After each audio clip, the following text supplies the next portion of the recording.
Di mo pa aram? Anarin nga ni. Maray pa, aramon niya to unyan sa DCGB. Nata, ano man dapat kong maaraman dyan? Ata, magdaog kita. Aramon niya to ang kakaibang mga informasyon, mga istoryang mapapakinabangan bago ang panguntuhan. Totoo yan. Uya na ang programang Aramon Yato digdi sa DCGB. Kaiba si Mardela. Aramon Yato. I'm gonna knock on your door, ring on your bell, tap on your window too. If you don't come out tonight when the moon is bright, I'm gonna knock and ring and tap until you do.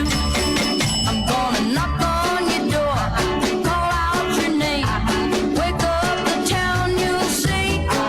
I'm gonna hoot and howl like a lovesick child until you say you're gonna come out with me. Hey little girl, this ain't no time to sleep.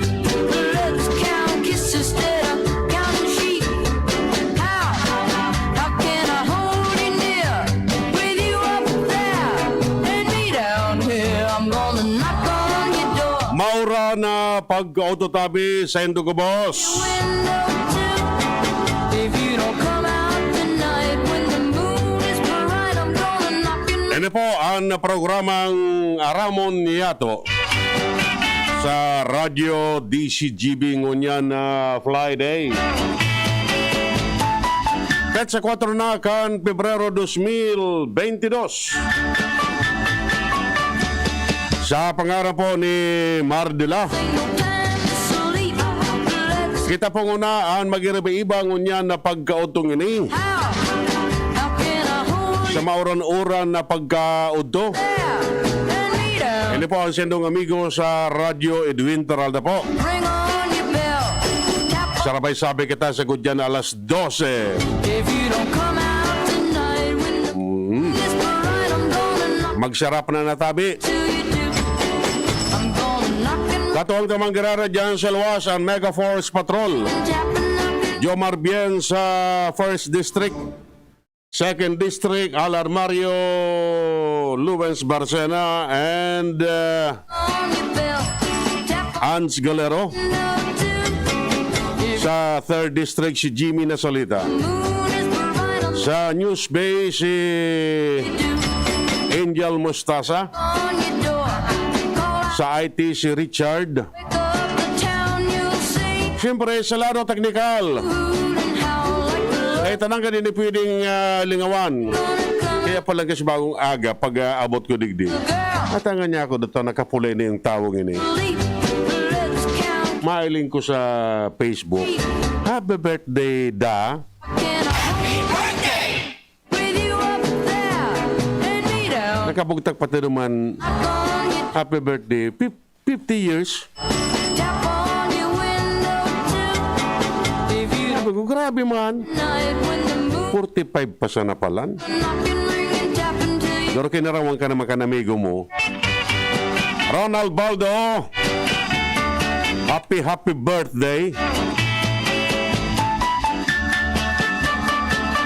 And si kabos po na nagbe-birthday ngunyan, kay Kagawad Ardi Luna kan Banyadero, sleep. kay Kagawad Mark Bien kan Padang, Counting sheep. and si kabos-kabos po, Can I hold you happy birthday, and may you have more birthdays to come. down here? I'm gonna knock on your door. Medyo mauran talaga dyan sa luwas. Tap on your window too. Ako nga ni Rupit, If you don't come out tonight when biyo pating nagbabaha. tap until you do. I'm gonna knock and Kaya ang pantalon ko medyo dumog pa sa gayad. ring and tap and knock and ring and Abo man ako palunado duman sa tricycle kan sa raw katawo. Pagmotor ka na sa nangaya, day ka na magparalunad-lunad lagi sa tricycle ko. on your bell. Tap on your Kataman niya ako, basta nga yata, sige nga garo na anong ngarang ka ni, knock and ring and tap until you kalug-kalug na. I'm gonna knock on your door. Besa na niya ako. Call out your name. Of the town you'll see. Good morning, pagkarara sa kabos ng mga parantabay. Until you say you're gonna come out with me. Ay, good morning Palantabi kay Manay Mila. Yan. Kaswapon, ali ako duman sa iya. Nag-restore niya lamang kami kung ano ang mga pangyayari digdi sa kapalibutan. Salamat tabi, Mama Mila. Ha? Sa masira mo na kape. Good morning man kay Engineer Dante Baclao, kan Provincial Engineering Office. Ayan. Okay? Kay Dr. Cedric Daep, kasi sa roali ako duman, nga nagnotice siya lamang kung ano ang mga development. May pigahaman siyang mga protocol. Ano mga Edwin? De pangeni o ano yan? Kumbaga preparasyon. Ayan. Ano niya kaya sir na pigigibo mo? O nga sa mga protocol, mga dapat nagribohon, kung ano-ano. Ha? Kung may mga anunsyo. Yan. Tama-tama ngayon sa mga panahon na ini. Ayan. Good morning, tabi sa mo, Dr. Cedric. Yan. Sira mo ng kape dyan? Hmm? Okay. Kay Dr. Randy Asuncion. Ha? Good morning, tabi, Doc. Salamat na maray tabi sa mga abiso, etc. Okay. Sige. So, diretso katakan sa itong mga istorya, digdi po sa programang ini. Ay, congratulations palang tabi sa Ako Bicol. Ha? Ako Bicol, party list. Nata ngaya. Sa survey, from among party list, number 1 ang Ako Bicol. Oo.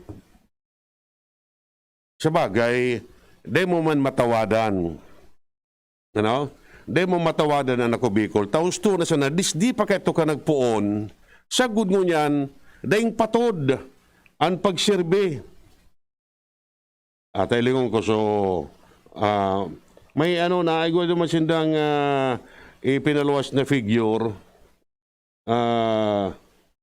Yan ito. O, ni o. Ha? Yan. Rank 1 with 8.69%.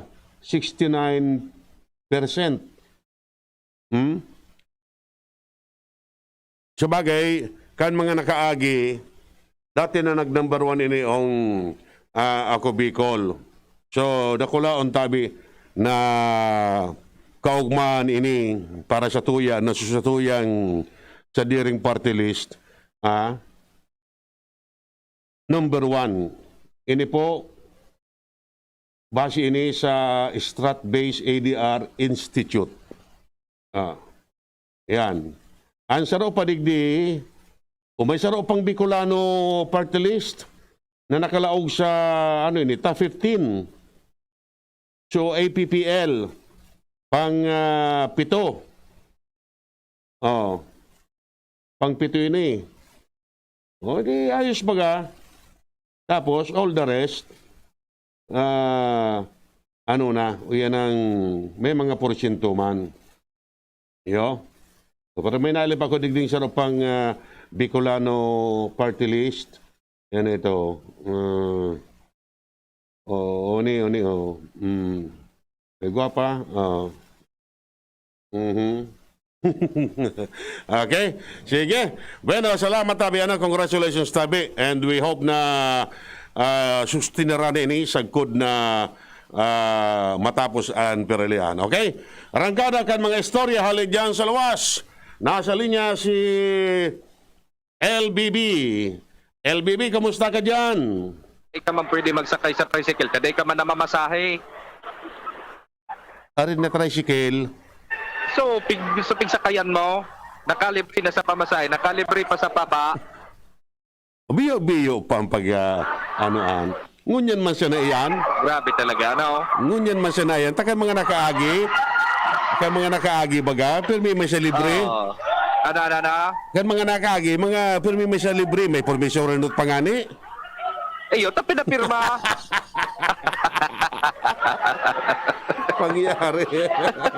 Nagpirma, man siya ro katawo. Siyempre ba, pirma ta, kikura, taday magipambayad. Ito pala, bayad ng dati. Ano pa? Pangyari. Pero dapat sa niregaluan, 5 mil, 20 mil pala sa nakuha. Oo, dilin siya pa. Sige na. Ay, kung nyata. Tapi ninong direct maray na aga sa mga parantabay. Location kan di sa GB News down digdi sa Gugun High School. Nakakatapos pa sa nakan blessing in inauguration kan tanghalang Gugun High School. Unyan tabi direct makakaulay ta si Sir Jolana Torres an school head kan Gugun High School may kinaraman sa nasambitan ng aktibidad na kaso bago. Ali na digdi si Congressman Alfredo Pino Garbin Jr. APG kan ako Bicol party list sigun sa iya initabang kan sa indang grupo tangani ng mas malalong mapakusog ang programa sa edukasyon sa mga o kaya sa publiko. Kunyan tabi direct maisiyan ta kung ano pang iba pa mga impormasyon mensahe man ali sa Gugun High School may kinaraman sa pagtao asin na pag-turnover kan ako Bicol party list buda kan DPWH Second District Engineering Office tangani ng mapakinabangan kan sa indang eskwelahan. Sir, maray na aga po, labi ka na sa DCGB. Nasa ibang na linya po si Direk. Mensahe lang po, buda iba pang impormasyon may kinaraman sa pinagtawan tangon yan ni na aktibidad. Hello sir, good morning po. Good morning po. Maray na aga po sa imo asin sa sato yung mga paradangog. Opo, magayon po nakamo recipiente kan project kan ako Bicol yan natanghalang Gugun High School. Bali po ano ang mangyayari diyan? Is it kumbaga magigisyang gym or multipurpose hall tabi or ano tabi? Kami po naugma kaining na recibing edipisyo hali sa Ako Bicol. Pinag-customize po ini na edipisyong ini base po sa curriculum kang eskwelahan. Ang Gugun High School po, yun lang ang public school digdi sa Legazpi City na igwaki authorized program sa special program in the arts. Opo. So ang special program in the arts, dakulian ng mga components, ang saro po kaya niyo ang theater arts. Ini pong building na ini po, ang pakadesenyo po kaya ni, igwa siya ki props room, may dressing room, may Opo. mga CR para sa mga lalaki, sa babae, may performance area, tapos igwa man ki area para sa mga audience. So kaya po, susa mo yung proposal sa AKB Buda sa 2nd District Engineering Office na garugibuhon ini ang performance area kaya piga pangaranan mi po iningon niya na tanghalang Gugun High School. And aside from that direct, Opo. ini po na edifisyong ini magagamit man po para sa mga kung kita ki mga kalamidad. Ang disenyo po kani parehas man po kang ordinaryong covered court kaya lang po mas halangkaw ini ang langkaw kani direct kung imagine mo ang building kang DepEd na 4 na eskalon ang Opo. langkaw. Iyo po ang langkaw kay ini. Kaya magayon po ang pagka-disenyo kay ining building bako siya mainit. Mari ang ventilasyon kay ini. Do po ini kataraning man kang ibang mga building sa nag-existing di sa eskwelahan. So dakula po ining tabang sa eskwelahan aron po kay ningunya nigwa kita ki aktibidad digdi ta na po pigigibo sa ining pigapunta ng tanghalang Gugun High School tabi direct. Bali tabi sir, more or less kumbaga ang capacity kayan mga pera katao tabi kung halimbawa seating capacity kung may mga halimbawa may event kaya may ano po kaya niya teatro kaya or may play so seating capacity pwede maka-accommodate kay mga thousands of people tabi. Bali po ang size niya tabi direct kundi ako nasasala garot 35 metros por 15 metros. Iyan po ang sukol niya. Tapos kunya po kita kay aktibidad digdi dakulong po sa bisita kang eskwelahan. Nag-set up po kami na may halos 2 metrong distansya. Sa estimate ni po digdi direct kasya digdi ang araw kining setup kasya ang mga 200 sa tawo. Ay, Pero dakula. sa araw po baga dati na halos siko-siko ang distansya kang mga nagtuturukaw. Opo. Siguro po sagud sa less than 1,000 siguro po sa hiling ko kasya po digdi tabi direct. Di magayon po yan. First of its kind pa lang tabi yan, sir. Digdi sa Legazpi na garong style, garong kung tanghalang Gugun High School, parang garong cultural center of the Philippines. Digdi sa Legazpi. Tama ka po dyan, direct. Iyan po ang ano niya. Tapos ang mga ilaw po, dakulo na mga ilaw sa taas. Kaya maski po banggi maliwanagon digdi, tapos ang stage human, kaya po ang kagayunan kaining pagkadesenyo kaining building na ini na itinaw po sa muya kang AKB. As to the maintenance tabi, sir, Sisay, is it the eskwelahan na ang ma-maintain kaya siyempre makonsumo yan kung may mga sa ilaw pa sana sa kung ano pa man dyan ng mga kaipuan na i-maintain. Ano tabi, kamo na ma-maintain kayan or may ururong kamo kan sa sponsor kaya na pagtaga ayudahan kamo? Bali po, direct, ang huron ni kani kang pinapudan po ako sa division office ba, buda kang nagdigdimans so tempo kang second district engineering office. After po kang turnover na kani, magiging pasilidad na po ini kang Department of Education, and specifically sa Gogon High School. Kaya ang ginaibo man po direct sa samuyang allocation kang pondo sa pig-apod ming annual implementation plan, Opo. in-integrate mi na po digdiso sa maintenance kay mga kaining pasilidad na ini. So nagpupumpo bagay yan direct sa mga ilaw, Yan. mga doorknob, mga salming, pintura, yan po direct ang usually nararaot digdi sa mga organ sa parte kang maintenance. Iyo So po. bali po pinag-integrate mi na yan sa samuyang annual implementation plan. Ngani po mamantener ini yung pasilidad na ini. Okay. Nauna biya mo tabi, sir, na aside kaya na so pinaka-mayor na purpose kayan na edifisyo, pwede magamit iyan for emergency kung may mga halimbawa Kalamidad bagyo, po, kita. kalamidad, etc. Bako tabi, dyan sa Indo, igo ka mo dyan na dating evac center tabi? Ito po, sarap po ining kataning mi pong campus itong yaon sa Gogon Central, iba po dumakan Jaika Building, dan iba man duwaman na covered court. Iyan po ang aniyan. So dagdag pasilidad po ini sa Legazpi City na magagamit na po in case po nigo kita mga kalamidad. Ini po direct na nakakamugta kang eskwelahan ini Gogon High School kang marurumduman ini doon nagkaigwa kita bagyong Griming na Opo. binaha ang kadaklan na parte digdi sa tuyang syudad. Ini pong Gogon dahil po ini naabot ng baha. Kaya sarap po ini sa designated na evacuation center kang mga tugang pangyaraon dyan sa Peñaranda, dyan sa may parteng sa may sentrong Legazpi, so naaarabot po ang baha. Opo. Dapat gawin, sir, pag-aaraw kayo may mga emergency, magagamit yan ng mga fasilidad na yan. So, mga tawong magamit kayan. So, kung baga, ingatan man yan ta. Bako yan, minsan baga, may mga nangyayari na pinasirong mo na nga sa ibang tao, pag-awat kan oras, wiwaraga man sa mga yaon sa fasilidad, kanugon. Ayun po. Kaya po, direct, ang ginibo mi kahapon po, bago kanyang turnover, ini pong sa General Services staff me, ito ro kay Sir Launing, ano yan, ito po kumailing mo sa law. Kaya kinagan mi po digdi kay CCTV camera na nakatutok po digdi sa laog kay ini pasilidad na ini. Kaya po, mahiling ta po dyan na minsan po baga pagigibong evacuation center ang eskwelahan. Opo. Dahil po naiwasan na madanyaran ang ibang gamit, ibang pasilidad. At least po, pag-iwakit ang CCTV, deterrent po baga sa mga magibuki kung ano man digdi o sa pasilidad na ini. Buda para po sa seguridad kang gabos. Iyo, boda dapat sir, gayon ang CCTV, ibugtak si medyo beyond rich kan na tao ta, kung kayang abuton, pwedeng birri kung iyan. Bali ini direct pakakago ini, kundi ako nasasala garo lang pao kitulong tao ini. Marami. Sa mo yang staff tabi direct. Opo. Okay. Anyway, tabi sir, salamat na maraming tabi. Unless po na may muyakang ipaabot sa mga yan ang nag-effort kaya na matugdok kaya na facility ngayon, please go ahead tabi. Opo. So sa liwat kami po sa bilog na pamilya kang Gogon High School. Nagpapasalamat po sa Ako Bicol Party List sa panginginot ni Congressman po, as in ni Congressman Alfredo Garbin. Tindainday pong tinupad ang sa indang pangako kang pagdigdi sa eskwelahan na magkakaigwa kay Taki covered court. So ngunya po tinupad din daan sa indang pangako. And ini man po na pasilidad na ini, ang Gogon High School, gigibo ni po ang gabo sa paagi, na ini po magamit ning tama and then mamintinar para po sa mga future na leaders kang satuyang syudad. Salamat po sa indo. Okay, mabalas tabi sir. Salamat po. Opo.